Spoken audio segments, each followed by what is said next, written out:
आज हम चर्चा करने वाले हैं जसपुर सामरी पाठ प्रदेश। कल हमने क्या चर्चा किया तो पूर्वी बघेलखंड के बारे में देखा। पूर्वी बघेलखंड में काफ़ी इम्पोर्टेंट जानकारियाँ दिखी जो कि एग्ज़ाम के दृष्टिकोण से काफ़ी इम्पोर्टेंट था। और आज हम चलिए देखते हैं तो फिर जसपुर सामरी पाठ प्रदेश। जसपुर सामरी पाठ प्रदेश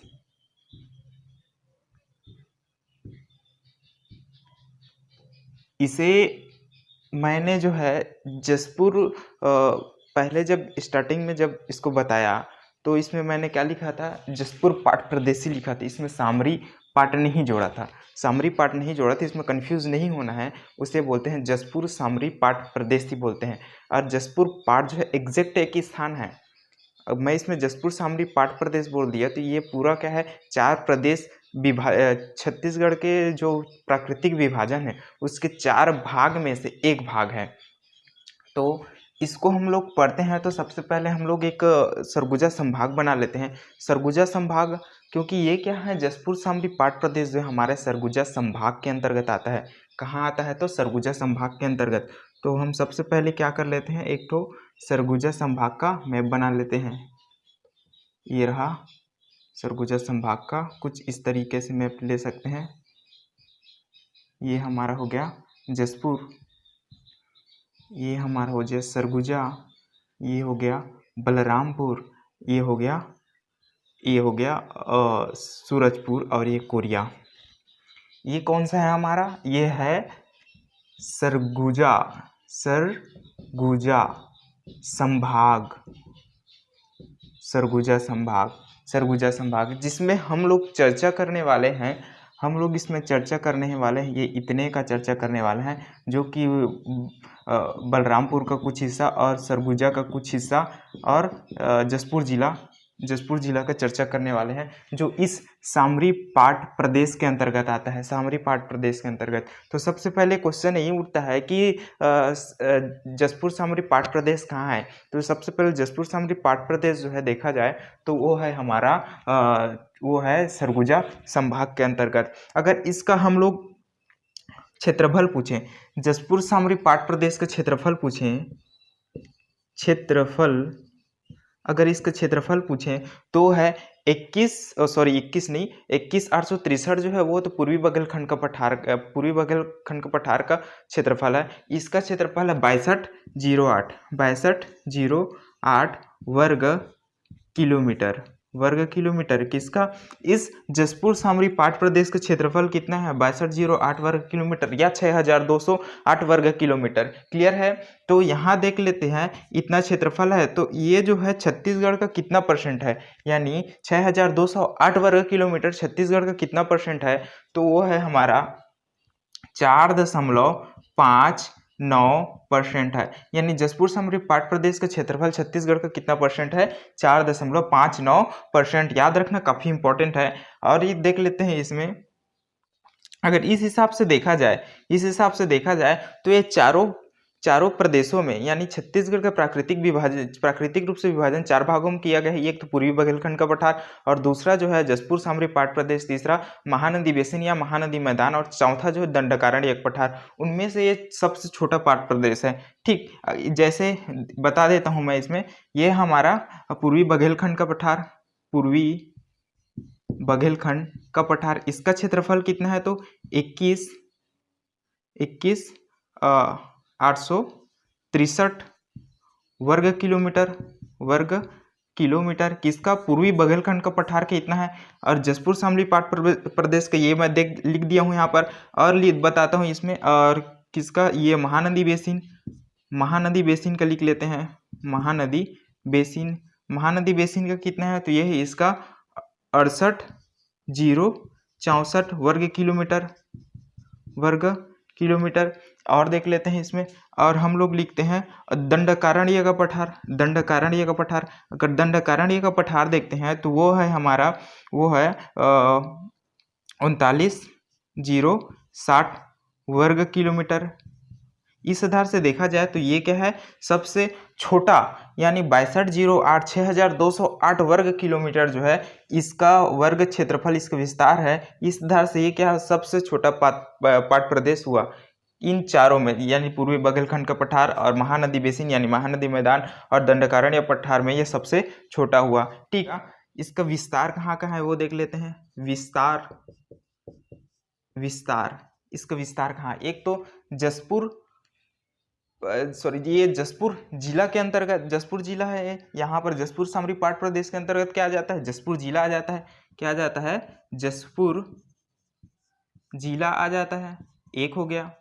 और दूसरा बलरामपुर का कुछ हिस्सा जिसमें क्या क्या आता है तो देख लेते हैं। एक तो आता है सामरी पाट, सामरी पाट, दूसरा जमीर पाट, जमीर पाट, तीसरा, अब ये तो हुआ बलरामपुर के अंतर्गत है, ये दोनों कहाँ है तो बलरामपुर में है।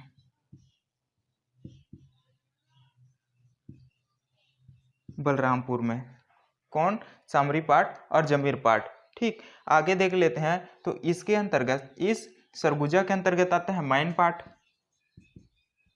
मैन पाट, और आता है जारंग पाट। ये कहाँ है तो ये है हम आपका सरगुजा जिला में, सरगुजा जिला में। और इसी के अंतर्गत है जसपुर जिला के अंतर्गत है पंडरा पाठ है, जसपुर पाठ है। तो यहाँ पर थोड़ा सा देख लेते हैं इसमें। यह है हमारा मैन पाठ, मैन पाठ, और यह है हमारा जारंग पाठ, और ये है हमारा, यहाँ पर लिख लेते हैं तो ये हमारा लहसुन पाठ, सॉरी यहाँ पर मैं लहसुन पाठ नहीं लिखा हूँ, तो ये हो गया लहसुन पाठ। ये भी कहाँ है तो बलरामपुर के अंतर्गत है लहसुन पाठ। और ये हो गया सामरी पाठ, और ये हो सामरी पाठ, और ये हो गया जमीर पाठ। ये हो गया पंडरा पाठ, और ये हो गया जारंग पाठ। आगे देखते हैं इसमें, ये हमारा कुछ इम्पोर्टेंट, तो इसमें ये हो गया इसका, इसमें अपवाह तंत्र देखते हैं। अपवाह तंत्र, प्रमुख अपवाह तंत्र क्या है तो इसका महानदी, महानदी। इसके अंतर्गत आने वाली प्रमुख नदियां कौन कौन सी है तो है नदियां, नदियां में है इसमें, ये है ईब नदी, मांड नदी, कन्हार नदी, शंख नदी। किसके अंतर्गत आता है तो इस जसपुर सामरी पाट प्रदेश के अंतर्गत आता है। अब इसमें मैं बता दूं, ये जो है ईब नदी और कन्हार नदी, ईब नदी का उद्गम स्थल है, ईब नदी का उद्गम स्थल है खुर्जा पहाड़, खुर्जा पहाड़, पंडरा पाट, पंडरा पाट, खुर्जा पहाड़, पंडरा पाट। ईब नदी का उद्गम स्थल है खुर्जा पहाड़, पंडरा पाट, जबकि कन्हार नदी का उद्गम स्थल है खुड़िया पहाड़, खुड़िया पहाड़, पंडरा पाट। ये दोनों क्या है, पंडरा पाट के अंतर्गत आता है। खुर्जा पहाड़ पंडरा पाट, खुड़िया पहाड़ पंडरा पाट, दोनों पंडरा पहाड़ के पंडरा पाट के अंतर्गत ही है। अब इसमें मैं बता दूं, ये जो पाट बता रहा हूँ, पाट पठार पहाड़ के बारे में मैंने पूर्वी बघेलखंड के पठार के बारे में जब चर्चा किया था, उसमें मैंने इसके बारे में काफ़ी बता दिया था कि ये पाट क्या होता है, पठार क्या होता है, पहाड़ क्या होता है, मैदान क्या होता है। अब उसको देखना चाहते हो, डिस्क्रिप्शन बॉक्स में उसका लिंक दे दिया गया है, आप वहाँ जाके देख सकते हो। तो ये हो गया पाट, पाट पठार पहाड़, तो देख लेना उसको। तो ये हो गया नदियाँ। नदियाँ के बाद हम लोग देख लेते हैं इसमें मिट्टी। यहाँ प्रमुख मिट्टी क्या क्या मिलता है तो ये हो जाता है मिट्टी, मिट्टी है यहाँ पर, यह है लाल पीली मिट्टी, लाल पीली मिट्टी। लाल पीली मिट्टी के अलावा यहाँ लैटेराइट मिट्टी, लैटेराइट मिट्टी, लैटेराइट मिट्टी ना, लाल पीली मिट्टी और लैटेराइट मिट्टी। अब यहाँ लेटेराइट मिट्टी में जो है निच्छालन की क्रिया होता है, और निच्छालन की क्रिया होने के कारण इस जसपुर पाट प्रदेश में जो है बागवानी की खेती किया जाता है। यह ध्यान रखना, बागवानी की खेती के लिए प्रसिद्ध है जसपुर पाट प्रदेश। अब मिट्टी देख लिए, तो यहाँ पर हम लोग अगला देख लेते हैं। इसमें यहाँ खनिज देख लेते हैं, वो भी काफ़ी इंपॉर्टेंट है। खनिज खनिज खनिज में यहाँ मिलता है हमारा बॉक्साइट। कहाँ? इस जसपुर पाट प्रदेश के अंतर्गत मिलता है बॉक्साइट। और बॉक्साइट किसका अयस्क है? तो एल्यूमिनियम का अयस्क है। एल्यूमिनियम का अयस्क है। एल्यूमिनियम का रासायनिक नाम क्या है? तो Al2O3 2H2O। ये खनिज का जसपुर पाट प्रदेश में प्रमुख कौन सा खनिज है? तो वो है बॉक्साइट। बॉक्साइट किसका अयस्क है? तो एल्यूमिनियम का अयस्क है। एल्यूमिनियम का रासायनिक नाम क्या है? तो वो है हमारा Al2O3 2H2O। ध्यान रखना, ये सभी क्वेश्चन पूछे जाते हैं और काफी रिपीटेड क्वेश्चन है। तो अगला देख लेते हैं। इसमें अगला हमारा देख लेते हैं यहाँ का भूगर्भीय बनावट क्या है। मोस्ट इंपॉर्टेंट क्वेश्चन है कि जसपुर सामरी पाट प्रदेश का भूगर्भीय बनावट क्या है। तो इसका भूगर्भीय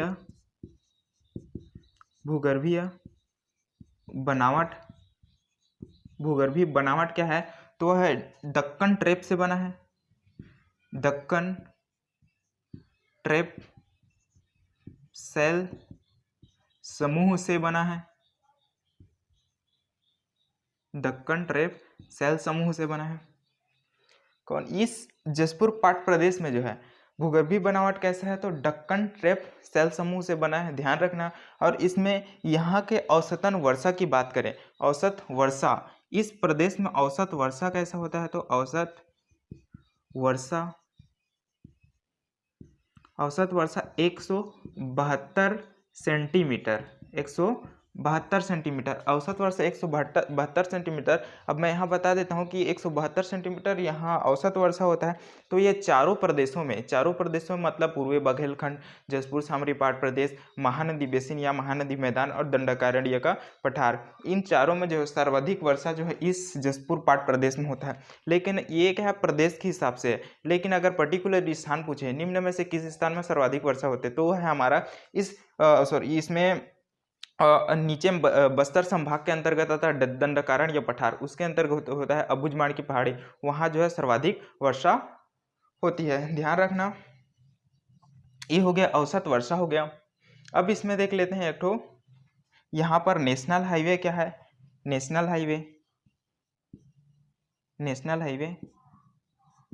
हाईवे जो यानी मुख्य मार्ग लिख लेता हूँ इसको। ये हो जाएगा यहाँ पर मुख्य मार्ग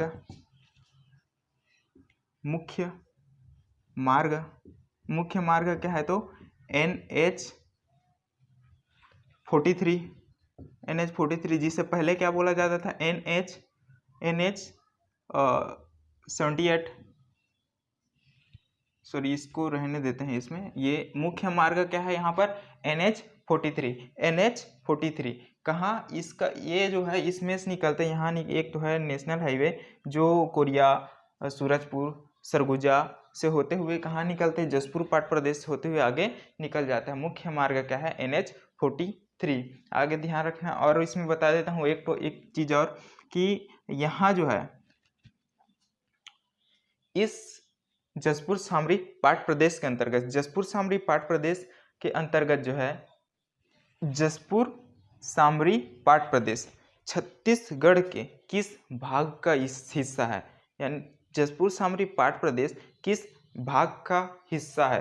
तो हमारा भाग लिख लेते हैं, यानी दिशा कौन सा है? छत्तीसगढ़ का कौन सा भाग है? यहाँ पर छत्तीसगढ़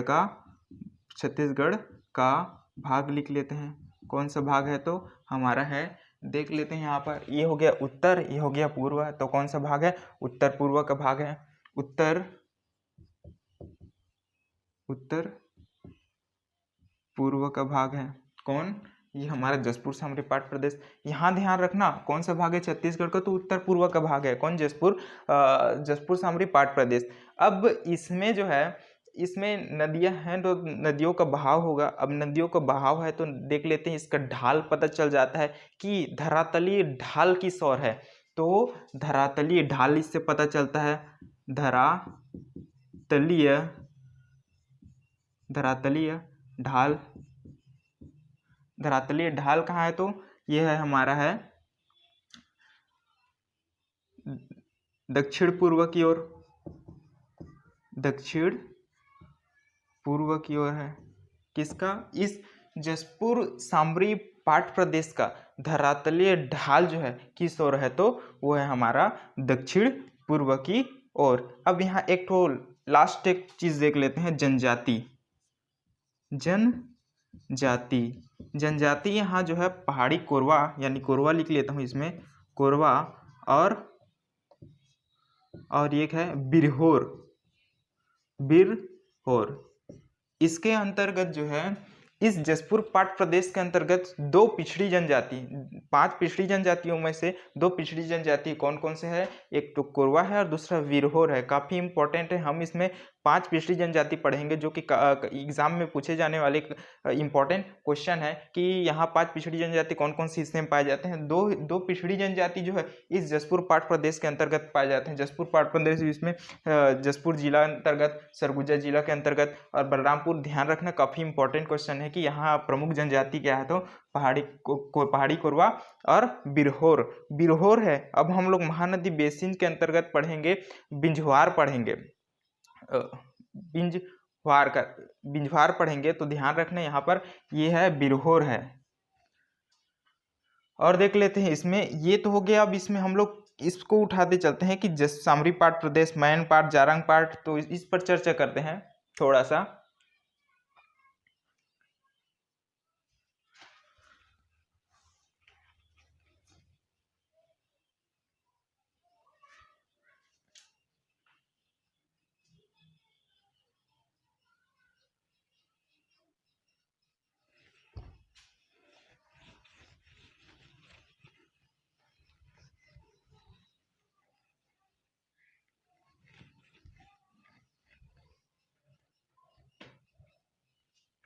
ये हमारा है, एक चीज तो जान ले यहाँ पर, ये जसपुर जिला के अंतर्गत है हमारा जसपुर पाट।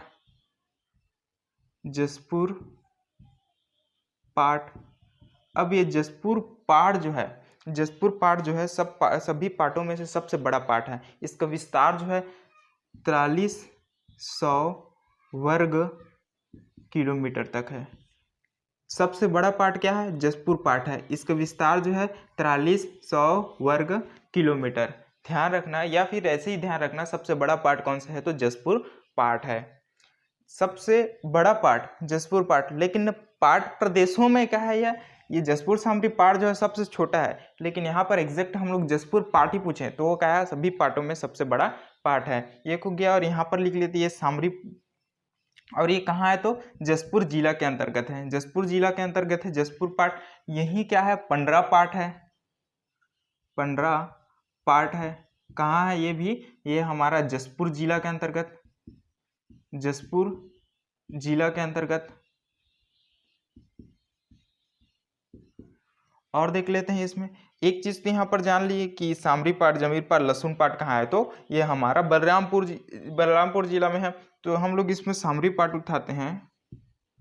सामरी पाट जो है सबसे ऊंचा पाट प्रदेश है। यहीं पर स्थित है गौरलाटा की चोटी स्थित है, जो कि छत्तीसगढ़ की सबसे ऊंची चोटी है। जिसका ऊंचाई कितना है, तो हाइट कितना है, तो इसका हाइट है, यानी सामरी पाट में स्थित है गौरलाटा की चोटी। सामरी पाट में स्थित है गौरलाटा की चोटी,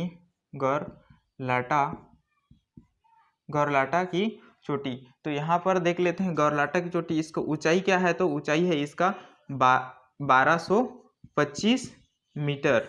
गौरलाटा की चोटी की ऊंचाई क्या है, तो 1225 मीटर। ध्यान रखना, सामरी पाट में है गौरलाटा की चोटी, गौरलाटे की चोटी कितना है, तो उसका हाइट कितना है, तो 1225 मीटर। मोस्ट इंपॉर्टेंट क्वेश्चन है, गौरलाटा की चोटी कहाँ है, तो बलरामपुर जिला के अंतर्गत है।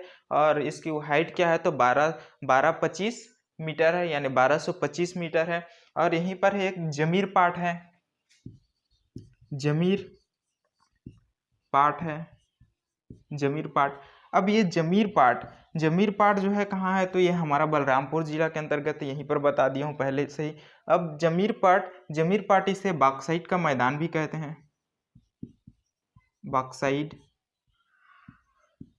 का मैदान भी कहते हैं, किसे, जमीर पाठ को बॉक्साइट का मैदान भी कहते हैं। और यहाँ पर देख मोस्ट इम्पॉर्टेंट है एक तो मैन पार्ट देख लेते हैं। Man part